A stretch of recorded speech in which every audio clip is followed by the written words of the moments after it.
Chapter 20: Institutional Sclerosis. When bureaucracy expands faster than capability and becomes the engine of decline. Institutional sclerosis is the final defensive posture of complex societies. It emerges when institutions, faced with rising complexity and declining capability, choose not to simplify but to thicken. They add rules, forms, procedures, oversight bodies, compliance regimes, committees, audits, and multi-step approvals. They attempt to preserve a high-complexity system through procedural expansion rather than functional consolidation. This is the administrative equivalent of scar tissue. It keeps the organism intact, but it constrains movement, slows processes, and ultimately suffocates the system it is meant to protect. Sclerosis begins when institutions encounter persistent operational failure. When a construction permit takes too long, agencies add another approval step. When schools perform poorly, governments add new reporting requirements. When hospitals face recurring errors, they introduce compliance audits. When police departments struggle, policymakers create new oversight bodies. When welfare fraud increases, agencies add layers of documentation. When courts fall into backlog, legislators mandate additional procedural safeguards. The instinct is always the same: compensate for failure by adding layers. Complexity rises, but capability does not. The machinery grows heavier without becoming more effective. This pattern is not driven by malice but by structural necessity. Institutions must appear responsive. They must demonstrate action. They must show that they are doing something, even when they lack the capability to address root causes. The simplest path is procedural inflation, more rules to compensate for less competence. The deeper origin of sclerosis lies in the erosion of informal competence. High-capability systems rely heavily on judgment, tacit knowledge, experience, and unwritten norms. Skilled operators streamline processes through discretion. They resolve problems before they escalate. They enforce standards without excessive paperwork. But when capability density declines, institutions cannot depend on informal competence. They replace it with formal rules. Every task that once required judgment becomes a checklist. Every discretionary decision becomes a mandated procedure. Every exception becomes a form.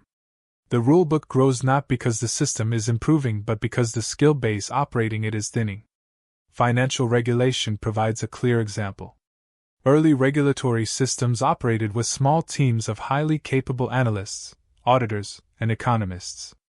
As financial complexity increased and regulators struggled to hire personnel with equivalent ability, they compensated by multiplying regulations. Reporting obligations expanded. Compliance departments within banks grew dramatically. Yet regulators' underlying capability did not increase. The system became heavier, slower, and less adaptive. The same pattern unfolded across environmental regulation, healthcare administration, and consumer protection: more rules, less effectiveness. Education exhibits a parallel dynamic. As teacher capability declines, schools respond not by strengthening teacher preparation but by expanding administrative overhead: curriculum coordinators, behavioral specialists, diversity officers, assessment managers, compliance teams. Each new role produces new reporting requirements and new procedural obligations. Teachers become clerks documenting their work rather than practitioners delivering it. Standards fall because maintaining high standards becomes administratively expensive. Healthcare manifests the logic most vividly. As capability thins among nurses, administrators, and general medical practitioners, hospitals expand their bureaucratic backbone. They add coordinators, billing auditors, record specialists, patient flow managers, and litigation shields. Documentation requirements expand to compensate for reduced competence and increased liability exposure. The bureaucracy grows, yet performance declines. Wait times lengthen. Throughput slows. Operational errors persist. The administrative organism grows larger than the clinical organism. Policing and justice show the same self-reinforcing loop. As officers struggle with administrative complexity and reduced capability, governments add oversight agencies, new reporting obligations, procedural constraints, and mandated training modules. Officers spend increasing amounts of time on paperwork. Prosecutors drown in caseloads. Courts elongate their processes to uphold fairness in a context of swelling demand and diminishing competence. Each new safeguard increases friction. Slow justice erodes legitimacy. Legitimacy loss invites political intervention. Intervention creates additional oversight. Oversight produces new layers. The system enters a self-reinforcing cycle of procedural weight. Aging welfare states demonstrate the dynamic at scale. As administrative capability declines and caseload complexity rises, both because of demographic aging and immigration, welfare agencies respond by tightening documentation requirements and layering verification steps. These additions increase workload, necessitating the hiring of more low-capability staff. Supervisors then add another oversight layer to manage the new staff. Another wave of procedural inflation follows. The machinery grows heavier with every attempt at correction. Infrastructure development also falls prey to sclerosis. As the pool of capable engineers and project managers shrinks, project risk rises. Governments respond by expanding planning committees, environmental review boards, cultural impact panels, consultation stages, and public inquiry processes.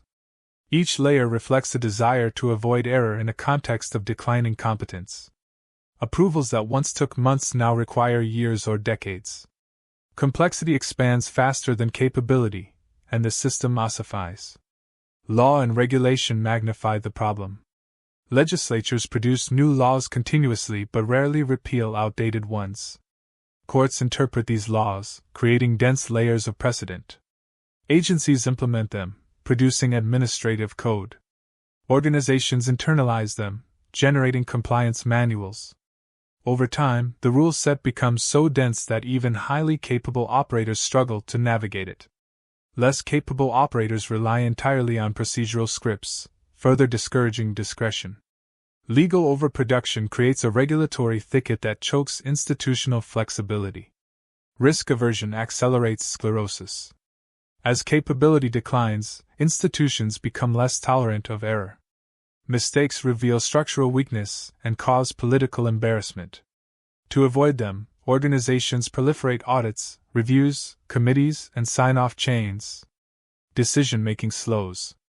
Errors decline only superficially. The underlying capability deficit remains. The system becomes paralyzed by its own caution. Political incentives reinforce the dynamic. Politicians benefit from adding programs, oversight bodies, and regulatory mechanisms. They rarely benefit from simplification. Bureaucracies defend their mandates by expanding them. Agencies build internal empires by asserting new responsibilities. Every budget cycle adds weight. Institutions accrete layers like sediment, each politically rational in the moment, collectively destructive over time. The media environment intensifies the effect. Public scrutiny punishes errors but rarely rewards efficiency. Institutions respond by constructing communication offices, reputation management departments, and public relations protocols.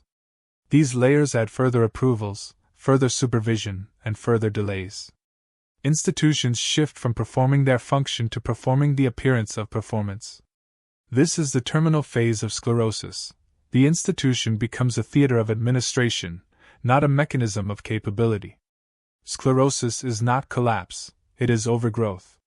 It is how institutions survive when capability declines. But this survival is parasitic.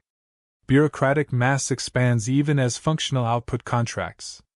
Citizens experience rising friction in every interaction: licensing, building approvals, school admissions, healthcare access, legal processes, business registration. The lived reality is deteriorating performance masked by proliferating procedure. Eventually, sclerosis forces a correction. Some societies collapse under administrative weight, as seen in late-stage authoritarian systems where bureaucracy chokes economic and civic life. Others undergo forced simplification, deregulation, decentralization, automation, austerity, or institutional reset. Some manage this through deliberate reform. Others encounter it through crisis. In the next chapter, we examine institutional fragility, the thresholds, tipping points, and nonlinear cascades that transform gradual institutional decay into sudden, system-wide breakdown.